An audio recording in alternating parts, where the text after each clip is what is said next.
¿Alguna vez te has despertado en medio de la madrugada con una sensación extraña, como si alguien o algo estuviera dentro de tu cuarto observándote en silencio? Ahora imagina que el llanto que te despierta no viene de afuera, ni de la calle, sino de la cuna de tu propio hijo. Corres, con los ojos aún pesados por el sueño, solo para encontrar algo que no debería estar ahí. Marcas húmedas, dedos largos marcados en la madera y un olor inexplicable a agua estancada en el aire. Y en la esquina del cuarto, una sombra inmóvil, una mujer, llorando. ¿Qué harías si vieras con tus propios ojos algo que solo existía en los cuentos antiguos de tu abuela? Algo que escuchaste de niño, pero nunca creíste de verdad. La leyenda de la Llorona, la mujer que vaga por los ríos y pueblos de México llorando por los hijos que perdió, puede sonar como folclore para muchos, pero para algunas familias, ella es una presencia real, viva y aterradora. ¿Has escuchado hablar de la leyenda de la mujer que llora? Tal vez pienses que es solo otro cuento popular mexicano, pero lo que estás a punto de descubrir podría sorprenderte. Todo comenzó con un cambio sencillo. Una pareja joven, su primer hijo, una nueva casa alejada del centro de la ciudad, rodeada de silencio y árboles antiguos. Nada parecía fuera de lo normal, hasta la primera noche en que el bebé comenzó a llorar sin motivo, siempre a las 3 de la mañana. Al principio, solo eran ruidos. Después, vinieron los susurros. Y pronto, la imagen. Una figura vestida de blanco, con el cabello largo cubriéndole el rostro, parada al lado de la cuna, dejando no solo marcas físicas, sino una sensación helada e insoportable de dolor.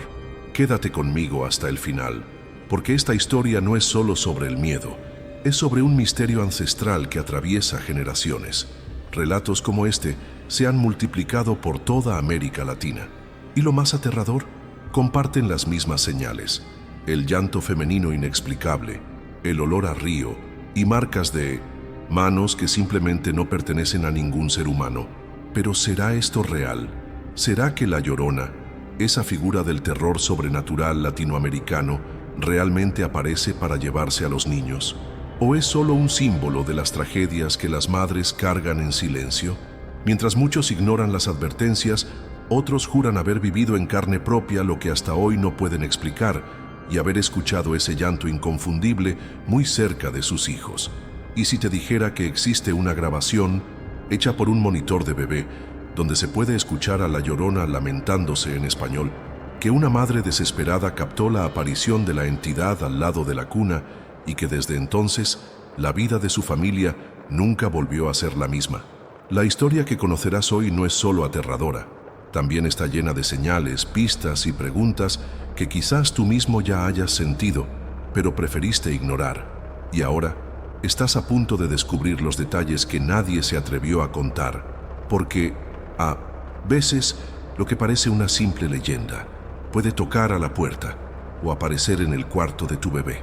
La grabación hecha aquella madrugada aún resuena en la mente de la madre, no solo por lo que se ve, sino por lo que se escucha. Un lamento largo, interrumpido por palabras apagadas, como si alguien estuviera ahí pero venido de un tiempo olvidado. Cuando ella mostró el video a su abuela, el silencio fue inmediato. La anciana hizo la señal de la cruz, murmuró algo en náhuatl y con los ojos llenos de lágrimas dijo: «Es ella, esa mujer no descansa». Desde entonces la cuna nunca volvió a ser la misma. Por más que la limpiaran, las marcas siempre regresaban, siempre húmedas, siempre en el mismo lugar. Y por más que la lógica intentara dar una explicación, el instinto decía lo contrario, porque hay cosas que desafían la razón, pero no el corazón. Tal vez por eso tantas personas se identifican con estas historias, incluso sin haber vivido algo parecido. Tal vez por eso, al escuchar el llanto de la Llorona, el escalofrío llega antes que la duda. Si este tema tiene sentido para ti, si alguna parte de esta historia te tocó o incluso despertó algún recuerdo que no esperabas, cuéntanos en los comentarios lo que piensas sobre todo esto. ¿Has vivido algo extraño en medio de la noche? ¿Has escuchado a alguien llorar donde no debería haber nadie? Tu historia puede ayudar a otras personas a entender que no están solas. Y aquí cada testimonio importa. Y si sientes que quieres seguir Escuchando historias como esta, basadas en leyendas reales, con testimonios que mezclan miedo, espiritualidad y misterio, dale me gusta a este video ahora mismo. Eso ayuda a que el contenido llegue a más personas y nos muestra que este tipo de temas también te impacta de verdad. Y si aún no te has suscrito al canal, este es el momento. Tu participación es lo que hace crecer este espacio y permite que sigamos compartiendo historias que muchos ya no se atreven a contar. Cuando te suscribes, caminas con nosotros en este universo oscuro, donde el folclore latinoamericano y lo sobrenatural se encuentran, y donde tal vez descubras que las leyendas nunca murieron, solo estaban esperando ser escuchadas. Y aquella noche, cuando la madre decidió dormir en el suelo del cuarto, justo al lado de la cuna, algo aún más extraño sucedió. La casa estaba en las afueras de Tequisquiapan, una ciudad tranquila en el interior de México, rodeada de colinas y de ese tipo de silencio que parece guardar memorias antiguas. Era una construcción vieja, con ventanas de madera maciza, tejas coloniales y ese olor característico a tiempo detenido. Cuando Beatriz y Marcos encontraron la propiedad, pensaron que habían hecho un buen negocio. Espaciosa, con un patio generoso, perfecta para criar al primer hijo de la pareja, el pequeño Emiliano. El precio, por debajo del mercado, levantó una leve sospecha, pero fue fácilmente opacada por la emoción de comenzar una nueva etapa en familia. No sabían, y nadie les dijo, que esa casa cargaba con una presencia. Durante la primera semana todo parecía normal. Algunos crujidos por la noche, típicos de una estructura antigua, puertas que rechinaban más de lo habitual y un leve olor a humedad en las esquinas de la cocina. Nada fuera de lo esperado, pero fue en la segunda semana cuando la rutina empezó a cambiar. El bebé, que hasta entonces dormía tranquilamente, comenzó a despertarse a horarios exactos, siempre entre las 2:45 y las 3 de la madrugada. Lloraba con un tono agudo, como si algo hubiera perturbado su sueño. Beatriz, agotada, intentaba calmarlo, pero decía sentir un malestar extraño al entrar al cuarto, una sensación densa, como si el aire se volviera pesado, como si alguien estuviera cerca, incluso cuando tenía la certeza de que estaban solos. En la tercera semana, notó las primeras marcas, pequeñas huellas de dedos sobre la cuna, como si manos mojadas hubieran tocado la madera. No había señales de entrada forzada, y el cuarto permanecía cerrado. El agua parecía salir de la nada. La abuela materna, que fue a visitar por unos días, fue la primera en sospechar. Al ver las marcas, se puso pálida. «Eso no es cosa de este mundo», dijo mientras hacía una oración en voz baja. La mujer conocía historias que venían de cuando su madre la hacía dormir, contándole sobre la Llorona, la mujer que llora por sus hijos perdidos, la misma figura que, según los antiguos, aparecía en las madrugadas húmedas, siempre acompañada por el sonido de un llanto. Beatriz aún no quería creer.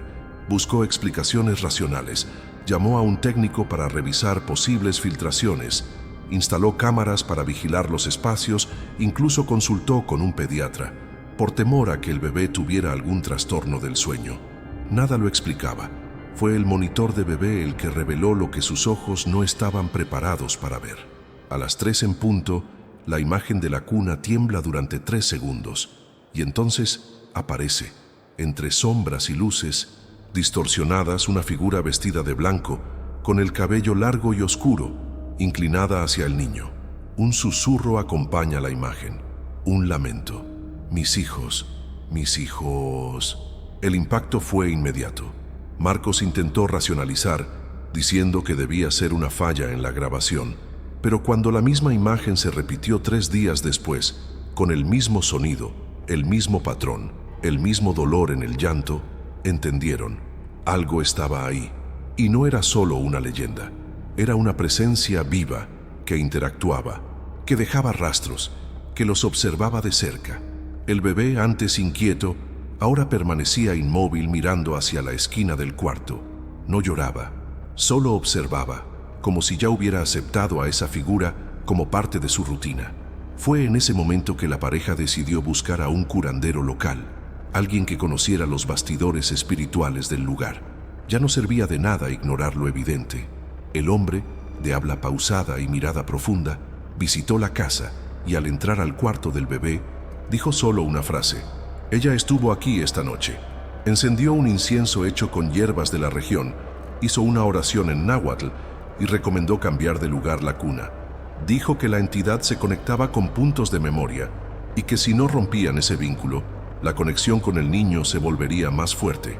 La noche siguiente, con la cuna en otra habitación y una vela encendida, Beatriz se despertó con un viento cortante entrando por la ventana, que hasta entonces estaba cerrada.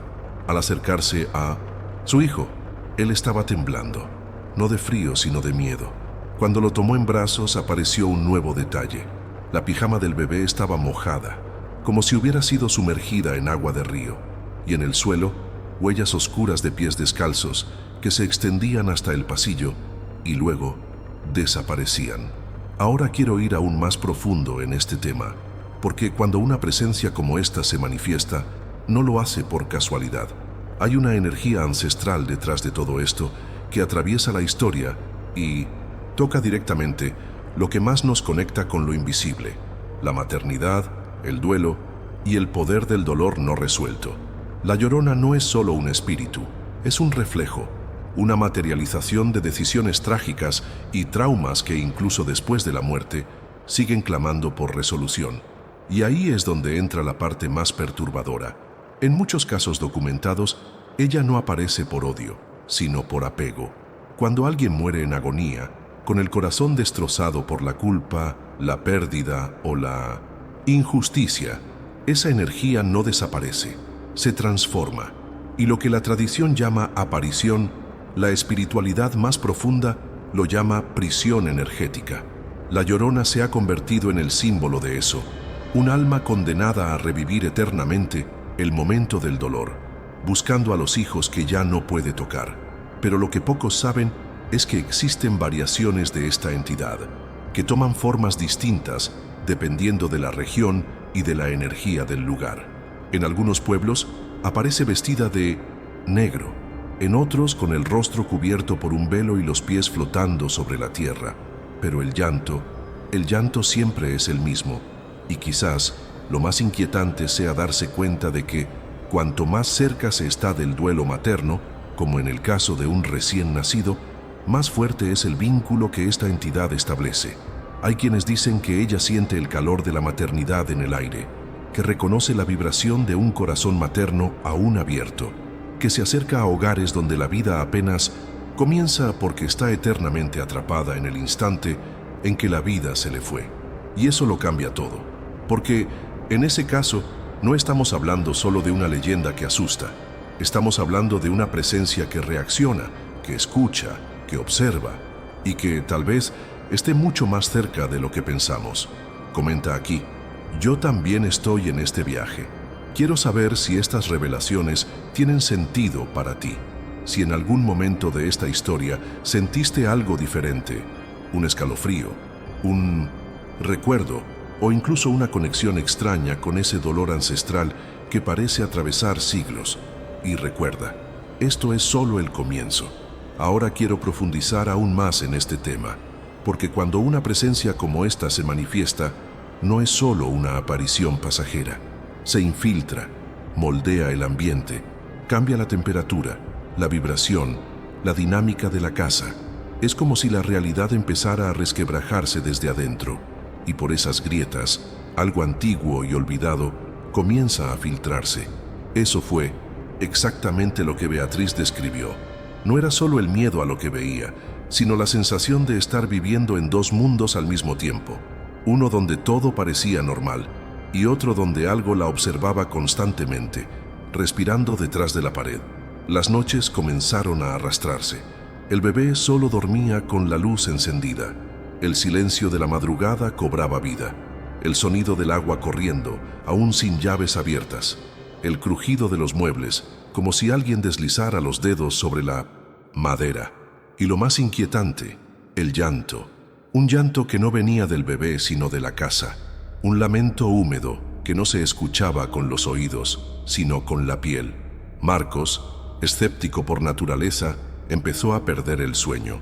Al principio se reía con nerviosismo, Intentaba racionalizar, pero cuando a las 3:12 de la madrugada el monitor de bebé mostró el móvil girando solo y la cámara se congeló por exactamente 7 segundos, mostrando una silueta parada al lado de la cuna, dejó de intentar explicar. Comenzó a investigar obsesivamente. Encontró foros, videos eliminados, relatos escondidos en los rincones de Internet, y algo se repetía una y otra vez, siempre el mismo patrón: niños pequeños, casas alejadas, agua, marcas, silencio y el llanto, siempre el llanto. Pero no era solo el miedo lo que dominaba el ambiente, era el agotamiento mental. La mente empieza a ceder cuando llevas muchas noches sin dormir. La percepción se distorsiona, y es en ese estado, entre el sueño y el delirio, donde esas presencias se alimentan. Beatriz llegó a decir que una madrugada soñó que estaba en un río con otra mujer, vestida de blanco, que la guiaba hacia el agua y le extendía los brazos. Al despertar, estaba de pie, al lado de la cuna, con el bebé en brazos, y no recordaba haberse levantado de la cama. La casa se estaba transformando. El tiempo parecía dilatarse. El reloj se detenía a las 3:00 y aparecían más marcas, pero ahora no solo en la cuna, también en las paredes, en la ropa, en los espejos, como si algo quisiera ser visto, pero aún no estuviera listo para mostrarse por completo. Hasta que una noche, Beatriz decidió dormir en el cuarto del bebé. Llevó una vela, un rosario y puso sal gruesa en puertas y ventanas.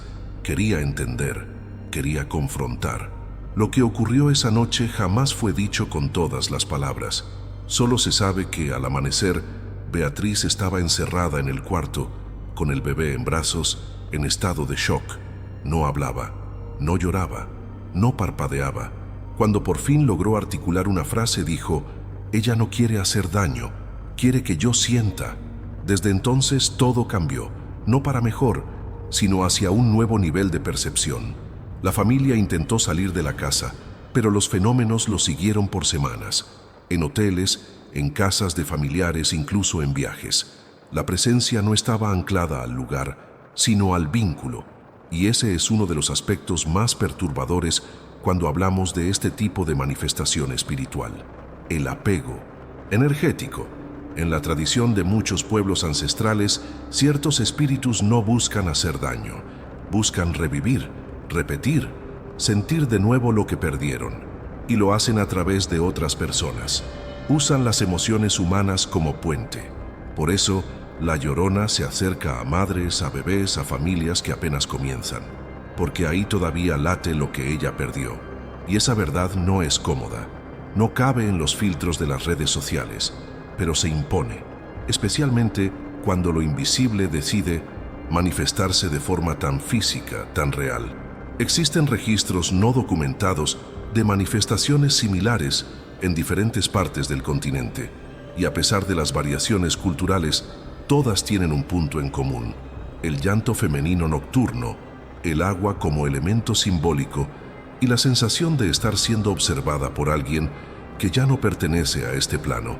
No se trata solo de una leyenda popular, es una manifestación del inconsciente colectivo, un dolor tan profundo, tan ancestral, que atraviesa los velos de la realidad.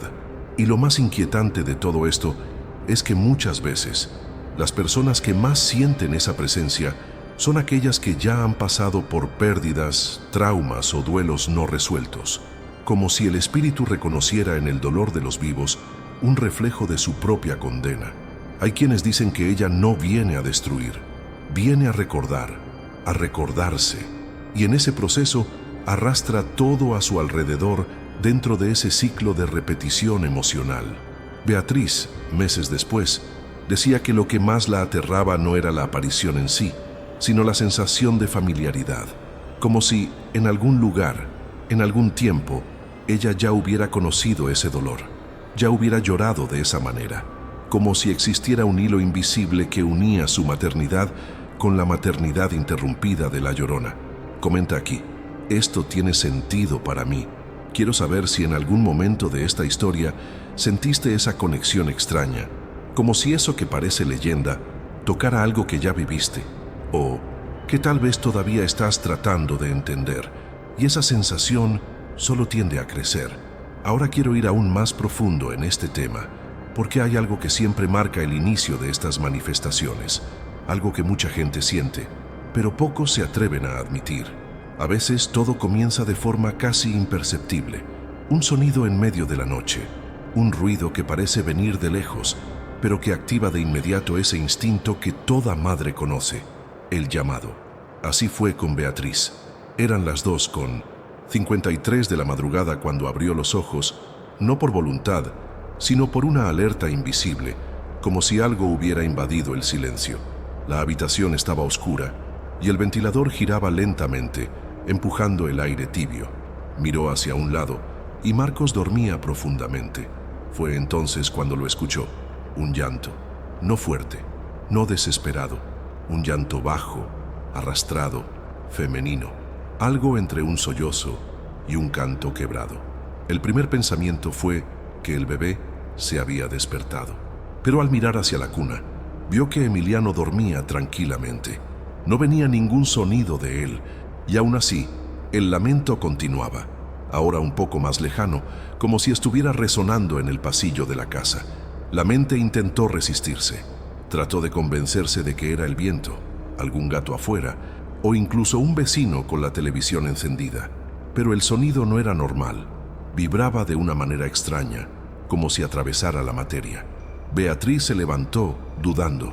Cada paso se sentía más lento. El suelo de madera crujía diferente aquella noche. Al poner el pie en el pasillo, sintió un escalofrío subirle por la espalda, de esos que no vienen del frío, sino del instinto. El llanto se volvió más claro. Estaba a solo unos metros, cerca de la puerta de la cocina. Ella caminó tratando de no hacer ruido, como si no quisiera ser percibida. Al acercarse, el llanto se detuvo. Un silencio abrupto llenó el ambiente, como cuando se apaga una radio de golpe. Todo el cuerpo de Beatriz se congeló, y fue en ese momento que se dio cuenta. La puerta de la cocina, que siempre cerraban con doble vuelta de llave, estaba entreabierta. Juraba haberla cerrado antes de dormir. El aire que salía de ahí tenía olor a tierra mojada, no a lodo, a tierra, como si alguien hubiera cavado algo y dejado el olor expuesto. Beatriz no tuvo el valor de abrir. Regresó despacio, sin hacer ruido, conteniendo el llanto para no despertar a su esposo. Al volver al cuarto, el bebé seguía dormido, pero el móvil sobre la cuna se balanceaba, como si alguien lo hubiera tocado hace unos segundos. Ninguna ventana estaba abierta, ningún ventilador apuntaba al techo. Era como si ese objeto hubiera retenido la última presencia en el ambiente. Se acostó, pero no durmió. La madrugada pasó lentamente. El llanto no volvió, pero la sensación de haber sido observada permaneció, como si alguien la hubiera llamado con el sonido y estuviera probando su reacción. En las noches siguientes, el fenómeno se repitió. Siempre, el mismo patrón. El llanto viniendo del pasillo mientras el bebé dormía. Lo más extraño era que no pasaba todas las noches, sino en fechas específicas.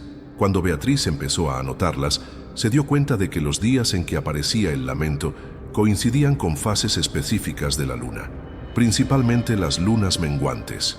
Y algo aún más curioso, esas fechas también coincidían con momentos de mayor inestabilidad emocional de Beatriz, cuando se sentía más frágil, más temerosa, más sola. Era cuando el sonido reaparecía. Ese patrón reveló algo mucho más profundo. La manifestación no era aleatoria, respondía al estado emocional de la casa, al clima invisible, a la energía de quienes vivían allí. Y eso cambia completamente la forma de interpretar este tipo de presencia. No se trata solo de una entidad que ronda los cuartos, se trata de una frecuencia, de un campo sensible, que se activa con dolores internos no resueltos. La casa de Beatriz no estaba embrujada por un espíritu, estaba conectada a un dolor mucho más antiguo de lo que ella podía imaginar, y esa conexión comenzaba a fortalecerse. El bebé, aunque dormía durante los episodios, también empezó a reaccionar de forma extraña en los días siguientes. Comenzó a mirar fijamente ciertos puntos de la casa, principalmente al final del pasillo. A veces sonreía, otras lloraba de forma intensa, como si viera algo que los adultos no podían ver. Y este tipo de sensibilidad en niños pequeños es más común de lo que se cree. Muchos estudiosos del comportamiento energético afirman que hasta los 2 o 3 años de edad, los bebés mantienen un tipo de percepción abierta a lo sutil. No tienen filtros racionales para bloquear lo que el entorno emana. Eso explicaría por qué entidades como la Llorona se sienten tan atraídas por los recién nacidos, no solo por el simbolismo de la maternidad, sino por la apertura energética que estas criaturas representan. Son como faros emocionales, y cuando hay una vibración de duelo, culpa o abandono en la atmósfera, aunque sea inconsciente, este tipo de entidad lo reconoce, se acerca y se ancla. Y lo más delicado de todo esto es que la presencia no se manifiesta con violencia de inmediato. Llega de forma sutil, primero el sonido, luego el olor, después los pequeños cambios en el ambiente. Todo hecho en silencio, como si probara los límites, como si estudiara a quien está vulnerable.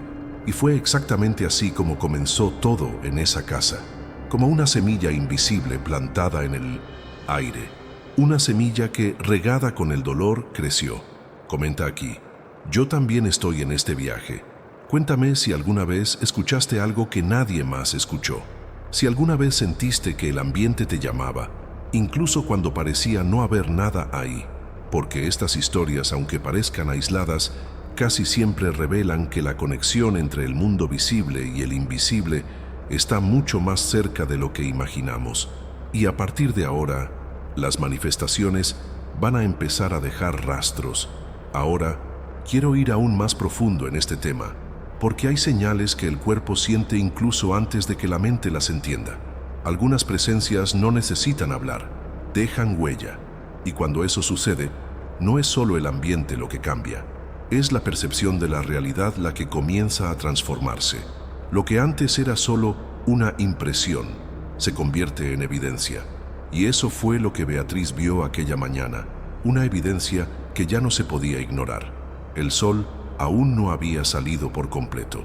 La luz tenue que atravesaba las rendijas de la ventana dibujaba sombras alargadas por todo el cuarto. El bebé había dormido toda la noche, algo raro en las últimas semanas. Parecía tranquilo, pero había algo diferente en el aire. Humedad, un olor a agua estancada. No era sudor, ni vapor. Era como si el cuarto hubiera sido visitado por algo que vino de lejos, de un lugar que no pertenece a este tiempo. Cuando Beatriz se acercó a la cuna, su corazón se detuvo por un instante. En la parte lateral de Minanesinsim, la madera, marcas, impresiones visibles de dedos finos, largos, húmedos, como si alguien hubiera sostenido la cuna desde afuera con fuerza. La madera absorbió la humedad, revelando la forma exacta de una mano que no era humana. Era desproporcionada. No se trataba de un juego, y lo más perturbador, ninguna ventana estaba abierta. Nada indicaba una entrada forzada. Todo estaba cerrado, trancado, aislado. Pero alguien o algo había estado ahí. No gritó, no despertó a su esposo. Se quedó inmóvil, mirando las marcas como quien contempla una advertencia, un código silencioso. Y en ese instante comprendió que aquello no era una amenaza cualquiera. Era un mensaje personal, como si dijera: te vi, te toqué, regresaré. Las marcas no desaparecieron con el tiempo. Aún después de limpiar con paño seco, incluso aplicando productos especiales para madera, volvían, no iguales, pero reaparecían en lugares distintos. A veces en la cuna, otras en la puerta, una vez en el espejo, siempre con ese trazo húmedo, como si hubieran salido directamente de un río.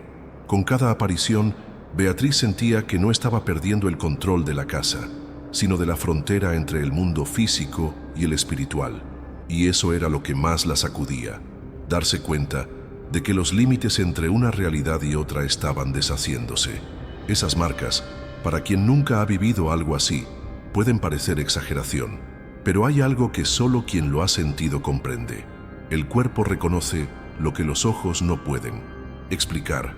El corazón se acelera, la piel se eriza, la mente intenta racionalizar, pero algo más profundo ya entendió que ahí hay una verdad oculta, una presencia silenciosa, una intención. Fue en ese periodo cuando Beatriz empezó a anotar todo: fechas, horarios, condiciones climáticas, su estado emocional, el comportamiento del bebé. Intentaba encontrar lógica, un patrón, pero el patrón era otro, era energético. Las marcas aparecían siempre después de momentos de mayor fragilidad emocional.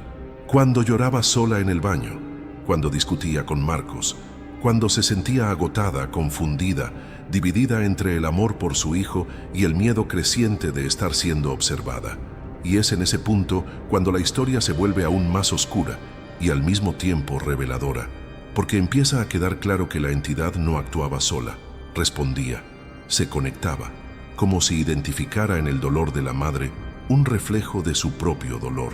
Y esa conexión, por más absurda que parezca, creaba un puente entre los dos mundos. No era una invasión, era un lazo, un vínculo, un acuerdo silencioso sellado a través del sufrimiento compartido. Una mañana, al cambiar la ropa de Emiliano, Beatriz notó que su piel tenía pequeñas manchas. Eran discretas, como moretones leves en forma de dedos, como si alguien lo hubiera tocado, no apretado, solo tocado, con delicadeza, pero con presencia. Eso fue el detonante. Se derrumbó. Lloró durante horas, abrazada a su hijo, no por miedo, sino por sentir que estaba perdiendo la noción de dónde empezaba lo que era suyo y dónde terminaba lo que venía de afuera. Fue entonces cuando buscó ayuda, pero no de psicólogos, ni de religiosos. Acudió a una mujer mayor, recomendada por una vecina, una curandera silenciosa que vivía lejos del centro. Al llegar a su casa, antes de que Beatriz dijera una sola palabra, escuchó: ella toca cuando se siente reconocida, y tú la reconociste. La frase cayó como una revelación. La curandera explicó que hay espíritus que no vienen a destruir, vienen a repetir, a representar de nuevo, y solo pueden hacerlo cuando encuentran a alguien que, aunque no lo sepa, vibra en una frecuencia similar.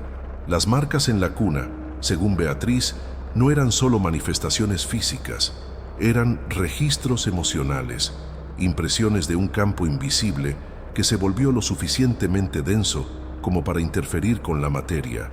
Y cuando eso sucede, no es solo un susto, es una advertencia, una señal de que esa historia quiere seguir siendo contada, no con palabras, sino con repetición, a través de quienes están vivos, a través de quienes todavía sienten.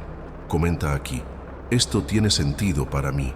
Y dime, ¿crees que existen dolores tan profundos que atraviesan el tiempo y tocan la realidad de los vivos? Porque a partir de aquí, la línea entre lo que es leyenda y lo que es real empieza a desaparecer. Ahora quiero ir aún más profundo en este tema, porque cuando lo invisible empieza a dejar rastros que pueden ser capturados por una cámara, el impacto va más allá del susto. Entra en un territorio donde lo emocional y lo tecnológico se cruzan, y cuando eso ocurre, ya no hay forma de negarlo. Lo que antes parecía cosas de la mente, ahora tiene forma, imagen, sonido, frecuencia. Esa noche, Beatriz no podía dormir. El silencio en la casa era denso, pesado como la niebla. Algo dentro de ella sabía que esa madrugada sería distinta. Tal vez por eso dejó el celular al lado de la cama, con la aplicación del monitor de bebé abierta. El bebé estaba tranquilo, dormía como si nada pasara, pero algo o alguien sí pasaba. Eran exactamente las 3:02 cuando la app emitió un pequeño chasquido, como si la señal hubiera fallado. La imagen de la cámara se congeló por 2 segundos, como si quedara estática. Luego volvió con baja resolución, temblorosa, pero lo suficientemente clara como para mostrar lo que nunca debería estar ahí: una figura blanca, alargada, parada al lado de la cuna. No era un reflejo, no era una sombra, era una presencia, una forma humana encorvada con el cabello largo cubriéndole parte del rostro, el cuerpo ligeramente inclinado sobre el niño. No se movía, no miraba, solo estaba, como si ya fuera parte de la casa desde mucho antes de que alguien pudiera imaginar. Pero lo que realmente detuvo el corazón de Beatriz fue el sonido. El micrófono del monitor captó un susurro bajo, arrastrado, imposible de describir con palabras. Al fondo, muy al fondo, una voz femenina, quebrada por el llanto, decía con claridad ahogada: «Mis hijos». No había ruido de fondo, ninguna interferencia. La frase fue pronunciada con un dolor tan profundo que atravesó el auricular como si atravesara el pecho. Era una súplica, un recuerdo, o tal vez una advertencia. Beatriz quedó paralizada. La mente no quería aceptar, pero los ojos veían, los oídos escuchaban, el cuerpo temblaba. No era una sugestión, era real.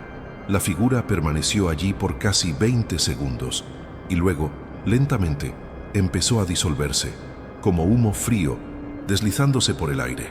Ningún movimiento brusco, ningún corte en la imagen, solo una salida lenta, casi ceremonial. Y con ella, la luz del monitor parpadeó una sola vez y se apagó. Cuando la app volvió a funcionar normalmente, Emiliano aún dormía, tranquilo, intacto, pero el cuarto ya no era el mismo.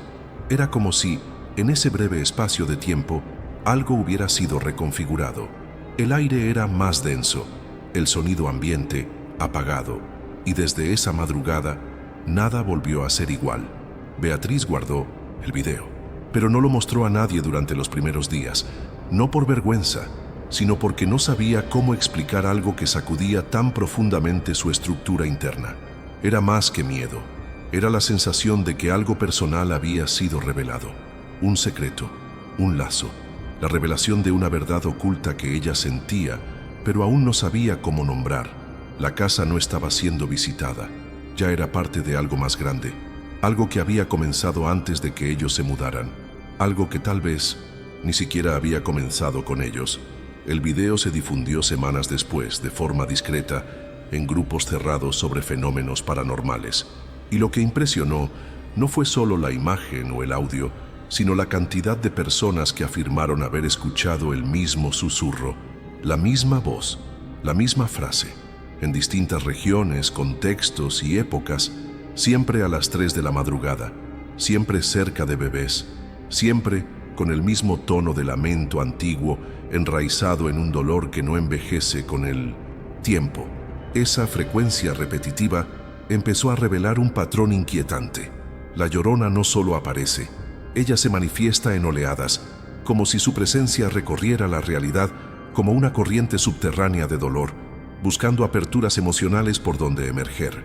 Y esas aperturas casi siempre surgen cuando hay un desequilibrio, una pérdida, un vacío, una decisión mal resuelta.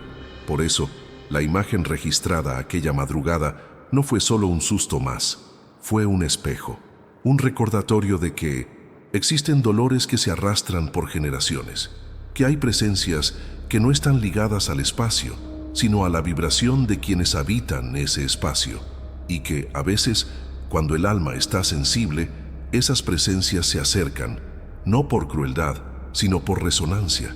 Desde aquella noche, Beatriz comenzó a escuchar el llanto en diferentes lugares de la casa, incluso durante el día. La voz ya no venía solo del pasillo, ahora parecía acompañar sus pasos, como si hubiera sido autorizada a entrar. Y lo más perturbador era que, en ciertos momentos, ella sentía compasión, una empatía inexplicable, como si, en algún nivel, comprendiera lo que esa figura sentía, como si reconociera su dolor. Comenta aquí: esto tiene sentido para mí. Y dime, ¿alguna vez sentiste que algo invisible te seguía no con odio, sino con tristeza? Porque tal vez lo que estamos llamando una aparición sea en realidad un pedido de ayuda que cruzó siglos para ser escuchado. Ahora quiero ir aún más profundo en este tema, porque cuando los adultos se asustan, la mente trata de racionalizar, buscar explicaciones, crear rutas de escape. Pero con los bebés no existe ese filtro. Ellos sienten, reaccionan con el cuerpo, con la mirada, con el llanto. Y fue justamente el comportamiento de Emiliano lo que mostró sin palabras que algo había cambiado de forma irreversible. Todo empezó de forma sutil. Primero, una alteración en los horarios de sueño. Él, que hasta entonces se despertaba solo una vez por noche, comenzó a despertar siempre en el mismo momento, entre las 3:00 y las 3:10 de la madrugada. Era como si su reloj biológico estuviera siendo arrastrado hacia un ciclo que no era natural, un patrón invisible, casi ritual. Y esa hora, como muchos saben, tiene un peso espiritual fuerte. Es la llamada hora muerta, cuando el velo entre los mundos se vuelve más delgado, más permeable. Beatriz se dio cuenta de esto en la tercera noche consecutiva, en que se despertó no por un llanto común, sino por un sonido seco y abrupto, como un sollozo contenido que estalla de repente. Al llegar al cuarto, encontraba a Emiliano con los ojos abiertos, fijos en un punto específico de la pared, siempre el mismo rincón oscuro, entre la cómoda y la cortina. Lo curioso era que el bebé no lloraba de inmediato, observaba, como si esperara algo, como si ya estuviera acostumbrado a la presencia que los adultos fingen no ver. Con el paso de los días, el llanto cambió de tono. Dejó de ser ese sonido hambriento o incómodo que las madres identifican de inmediato. Se volvió algo más intenso, más sentido, como si fuera una respuesta emocional a algo que solo él podía percibir. Su cuerpecito temblaba a veces, otras simplemente se encogía, como si intentara protegerse de algo que lo rodeaba. Beatriz comenzó a notar que ni siquiera en sus brazos se calmaba de inmediato. Era como si, por unos minutos, el bebé estuviera en otro lugar, emocionalmente ausente, conectado a una vibración que nadie más lograba alcanzar. Y eso encendió una alarma aún más profunda, porque cuando un niño comienza a reaccionar a algo que no es visible, todo el ambiente cambia. La energía de la casa queda suspendida, como esperando un movimiento. Y en ese punto, hasta Marcos, que siempre trató de mantener los pies en la tierra y la cabeza fría, empezó a sentir que había algo que se escapaba de su control. El llanto de su hijo era más que una molestia, era un tipo de advertencia, un eco, una súplica de protección ante una amenaza que no se manifestaba con palabras ni gestos, sino con presencia. Fue durante ese periodo que el bebé comenzó a mostrar un comportamiento aún más inquietante. Durante el día, sonreía con normalidad, jugaba, pero al entrar en el cuarto por la noche, su expresión cambiaba, su cuerpo se tensaba, a veces extendía los brazos hacia la nada, justo en dirección al mismo rincón. Hubo una noche en la que, teniéndolo en brazos, Beatriz notó que reía, pero no a ella, reía mirando al vacío, a algo que ella no veía, pero que él sin lugar a dudas seguía con los ojos. La transformación no era solo conductual, era energética. La atmósfera del cuarto se volvía más densa, más cargada, como si cada objeto allí llevara ahora una memoria impresa. La cuna parecía haberse convertido en el epicentro de una vibración que se expandía. Y lo más extraño era que, incluso después de intentar mover el mueble del lugar, la sensación seguía fija en el mismo rincón, como si no fuera el objeto, sino la coordenada. Como si allí, en esa exacta porción de aire, existiera una ruptura, una grieta emocional entre mundos. Beatriz llegó a contar que, durante el baño, el bebé lloraba al escuchar sonidos agudos, aunque fueran breves, como campanas, alarmas o incluso el tintineo de los cubiertos. Eso le hizo recordar uno de los relatos que había leído en un foro sobre La Llorona. El llanto de ella, según antiguos relatos mexicanos, tiene una frecuencia específica que solo algunas personas logran captar de forma intuitiva. Es una frecuencia que se siente más en el corazón que en el oído, y eso explicaría por qué los adultos oían el lamento como un susurro, pero los niños como un dolor directo. Con el tiempo, Beatriz empezó a preguntarse si la entidad no estaba creando un lazo con su hijo, no para llevárselo, sino para estar cerca, como si, al percibir una vibración pura e inocente, la Llorona intentara anclarse, crear un nuevo vínculo. Tal vez, en su mente fragmentada, el espíritu creyera estar frente a uno de sus hijos perdidos. O tal vez fuera solo la forma en que su dolor encontraba eco en un niño que aún no tenía defensas emocionales construidas. Esa posibilidad la conmovió profundamente, porque en el fondo, como madre, sentía algo contradictorio. Miedo, sí, pero también una compasión inesperada, como si reconociera en la entidad algo que nadie quiere admitir, la sombra del dolor materno atrapado en el tiempo. Esa parte de toda mujer que, al perder, enloquece en silencio. La figura de la Llorona, entonces, dejó de ser solo una amenaza. Se volvió un espejo, un recordatorio, un susurro de lo que sucede cuando el dolor rebasa los límites del cuerpo y se transforma en energía errante, buscando algo que nunca volverá. Comenta aquí: esto tiene sentido para mí. Cuéntame si alguna vez has visto a un niño reaccionar a algo que nadie más ve, porque a veces eso que llamamos imaginación infantil no es otra cosa que esa parte del mundo espiritual que nosotros, por miedo, elegimos olvidar. Ahora quiero ir aún más profundo en este tema, porque hay momentos en que la intuición de quien carga memoria ancestral habla más fuerte que cualquier evidencia moderna. Y fue precisamente en ese punto cuando la presencia de la abuela de Beatriz cambió por completo el rumbo de esa casa. Cuando la sabiduría antigua se encuentra con lo invisible, algo se enciende y ya no hay vuelta atrás. Doña Mercedes llegó sin avisar. No era común que apareciera por sorpresa, y mucho menos de noche, pero ese día algo dentro de ella la inquietaba.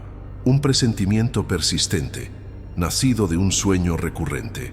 Había visto el rostro de su hija cubierto de lágrimas, una cuna rodeada por agua, y una mujer vestida de blanco al fondo, llorando sin emitir sonido. Al despertar sintió el pecho apretado y supo que tenía que ir.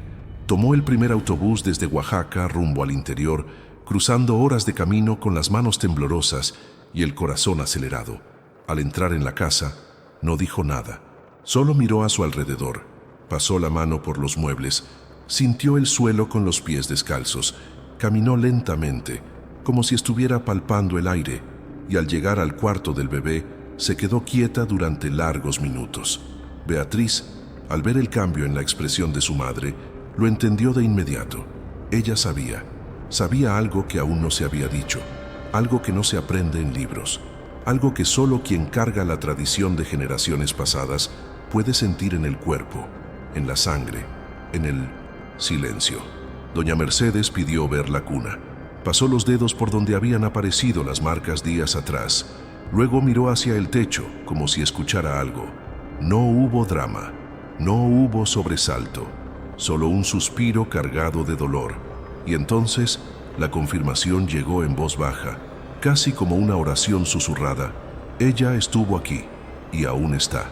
A partir de ese momento, las piezas comenzaron a encajar con un peso que ninguna explicación científica podía aliviar. Doña Mercedes no necesitaba cámaras ni sensores. Le bastaba el ambiente, le bastaba el silencio cargado. Explicó que en Oaxaca los más ancianos reconocen ciertos patrones de presencia: la hora del llanto, la reacción del niño, los rincones de la casa que se enfrían sin razón, el olor a tierra húmeda, los sueños repetitivos. Todo eso formaba un patrón muy claro. La Llorona estaba allí. No era una metáfora, no era un cuento para asustar niños. Era la manifestación real de un dolor que se niega a morir.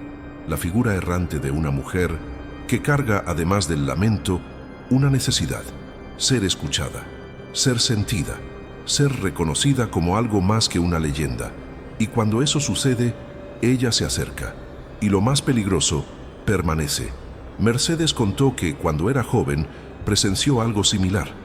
En una aldea lejana, donde una vecina perdió a su hijo ahogado en una inundación, comenzaron a surgir relatos. El mismo patrón, los mismos horarios, las mismas reacciones. Y en aquella época, los más viejos decían que la Llorona no aparece de la nada. Ella es invocada emocionalmente. Responde a una frecuencia, como si su alma, destrozada por el duelo, fuera atraída hacia lugares donde lo sagrado de la maternidad está expuesto, debilitado o amenazado. Eso explicaba el comportamiento de Emiliano, explicaba el tormento emocional de Beatriz, explicaba incluso esa aparente empatía que la entidad demostraba, ese tipo de presencia que no era destructiva, sino insistente, necesitada, casi maternal. Era como si, al encontrar a esa familia, la Llorona sintiera que ahí había una apertura, una grieta en la estructura emocional, y por esa grieta, ella se infiltraba, tocaba, dejaba rastros. Doña Mercedes encendió velas, quemó hierbas, Susurró palabras en náhuatl, la lengua ancestral que aprendió de su propia abuela. Hizo oraciones simples, no como rituales formales, sino como una forma de reconectar la casa con el tiempo presente. Porque ella sabía, la entidad solo permanece donde encuentra espacio, y ese espacio no es físico, es vibracional, es emocional, es una suma de dolor, añoranza y lo no dicho que, al acumularse, forma un puente con aquello que quedó atrapado entre los mundos. Lo más interesante es que esa noche no hubo llanto, ni marca, ni sombra, pero al amanecer, Beatriz encontró sobre la cuna una sola flor blanca. No había flores en esa casa, no había ventanas abiertas, no había viento que pudiera traer eso desde fuera, y aún así estaba allí, intacta, simbólica, como si fuera una ofrenda, una señal de reconocimiento, o tal vez un pedido silencioso: no me expulsen, solo quiero ser recordada. A partir de ese momento, Beatriz comprendió que la situación no se trataba de exorcizar una entidad, se trataba de entender, de transformar la relación con esa presencia, no ignorarla, pero tampoco alimentarla, establecer límites emocionales y espirituales, cuidar su propia vibración, proteger el campo energético del hogar, fortalecer el vínculo familiar, porque entidades como la Llorona se alimentan de vacíos, de abandonos, de desequilibrios, y por más aterrador que parezca, no vienen solo a asustar, vienen a revelar lo que está escondido. Comenta aquí: yo también estoy en este viaje. Cuéntame si alguna historia de tu familia, algún relato antiguo o una intuición fuerte alguna vez te advirtió sobre algo que la razón no podía explicar, porque a veces lo que los mayores guardan en silencio es exactamente lo que puede protegernos de aquello que no se ve. Ahora quiero ir aún más profundo en este tema, porque detrás de toda manifestación espiritual existe una línea del tiempo enterrada, y a veces está más cerca de lo que imaginamos, dormida bajo nuestros pies, cosida en las paredes que nos rodean. Fue una tarde cualquiera, entre papeles viejos y conversaciones olvidadas, cuando Beatriz descubrió lo que muchos vecinos sabían, pero prefirieron callar.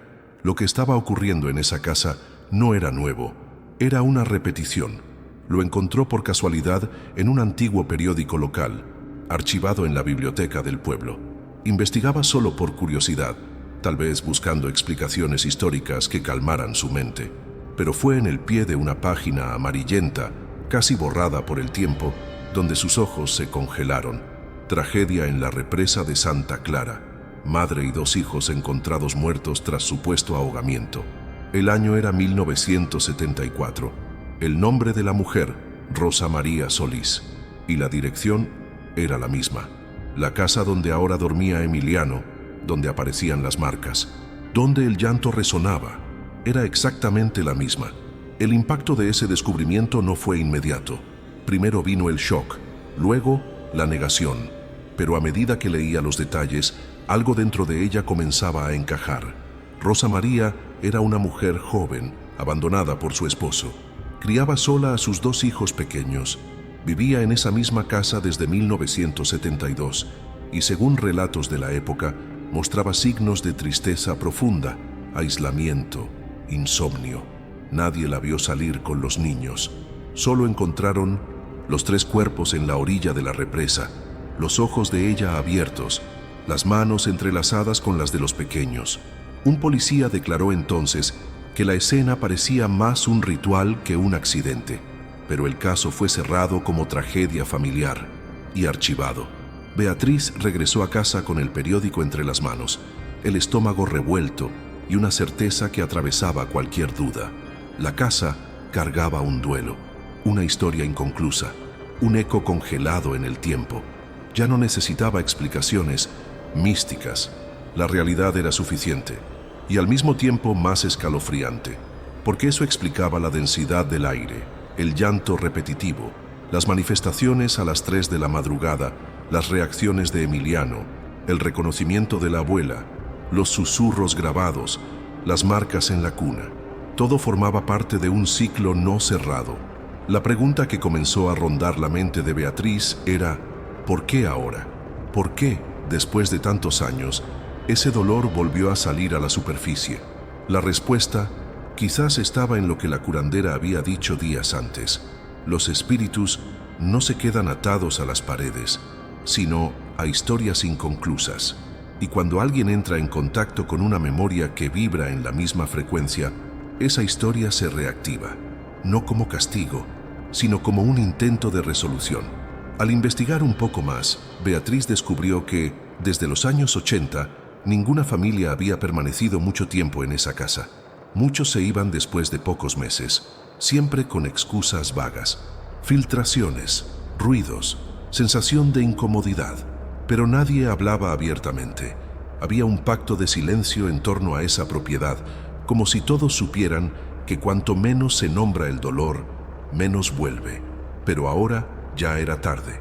El nombre había sido leído, la historia desenterrada, el hilo tirado, y lo que estaba dormido comenzaba a moverse de nuevo. A partir de esa noche, Beatriz empezó a tener sueños.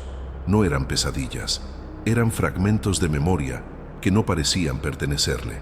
Se veía caminando hacia la represa, cargando algo en brazos, el cielo nublado, el sonido del agua golpeando las piedras, y al frente, una mujer vestida de blanco, de espaldas, parada en el límite entre la tierra firme y el abismo. Siempre despertaba antes del salto, siempre sudando, siempre con la respiración entrecortada, y cada vez más convencida de que estaba reviviendo, en fragmentos, los últimos minutos de Rosa María. Esa experiencia la sacudió profundamente, porque el dolor, cuando no es reconocido, busca otras formas de expresarse, y a veces usa otros cuerpos, otros nombres, otras voces. Tal vez Emiliano estaba siendo tocado por ese dolor, no por casualidad, sino como parte de un ciclo que solo podía cerrarse con conciencia, con compasión, con enfrentamiento. La jornada de esa familia pasó a ser entonces no solo de sobrevivencia, sino de revelación, de comprender el trasfondo espiritual de esa casa, de reconocer que, detrás del miedo, había una presencia que pedía ser escuchada, no para justificar lo que hizo, sino para de alguna forma ser redimida, porque eso es lo que muchas almas buscan cuando vagan, no liberación, sino testimonio. Quieren ser vistas, quieren que alguien diga: yo sé lo que pasó aquí, y Beatriz lo sabía, ahora con todas las letras, y aunque eso la consumiera por dentro, aunque la perturbara hasta lo más profundo, estaba dispuesta a llegar hasta el final, porque ya no se trataba solo de ella, se trataba de proteger a su hijo, pero al mismo tiempo, se trataba de no perpetuar el ciclo del silencio, porque el silencio, cuando se extiende por décadas, se convierte en maldición. Comenta aquí: esto tiene sentido para mí. Cuéntame si alguna vez descubriste algo sobre el lugar donde vives, una historia olvidada, un pasado extraño, un evento que todos evitan mencionar, porque a veces eso que llamamos hogar es en realidad el último escenario de un dolor que aún quiere ser contado. Ahora quiero ir aún más profundo en este tema, porque cuando una presencia insiste en quedarse incluso después de los rituales, es señal de que el problema no está solo en el plano espiritual, sino también en la raíz emocional que la sostiene. Beatriz ya había entendido que aquello no era una simple aparición, era una historia viva, un ciclo que no había sido cerrado, pero aún comprendiendo eso, existía el miedo, y el miedo, por más que intentemos racionalizarlo, paraliza. Por eso, en una mezcla de cansancio y desesperación, aceptó el consejo de una vecina y buscó ayuda fuera del círculo familiar. Un curandero local, conocido en la región por lidiar con ese tipo de cosas, fue llamado para realizar una limpieza espiritual en la casa. El hombre era sencillo, de hablar pausado y pasos lentos.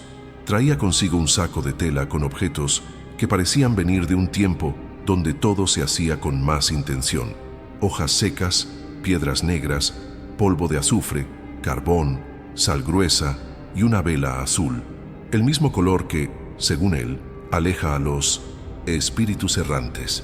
Llegó al caer la tarde y no hizo preguntas, solo miró la casa como quien lee un libro abierto. Ella no vino sola, dijo al dar la primera vuelta por el patio. Fue llamada. y ahora no quiere irse. El ritual ocurrió esa misma noche. Se encendieron velas en cada rincón de la casa.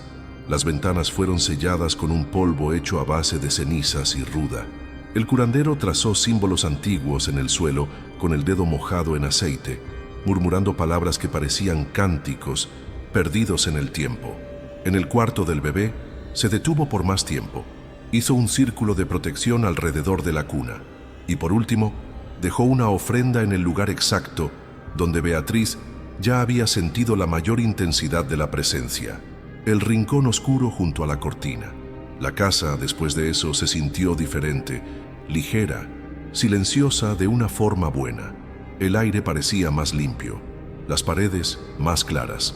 Incluso Emiliano durmió profundamente 3 noches seguidas, sin despertarse, sin llorar, sin mirar fijamente al vacío.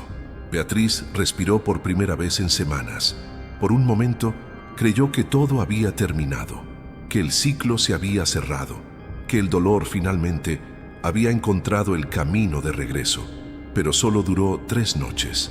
En la cuarta madrugada, exactamente a las 3:05, la vela azul que el curandero había dejado en un recipiente sobre la cómoda crepitó y se apagó sola.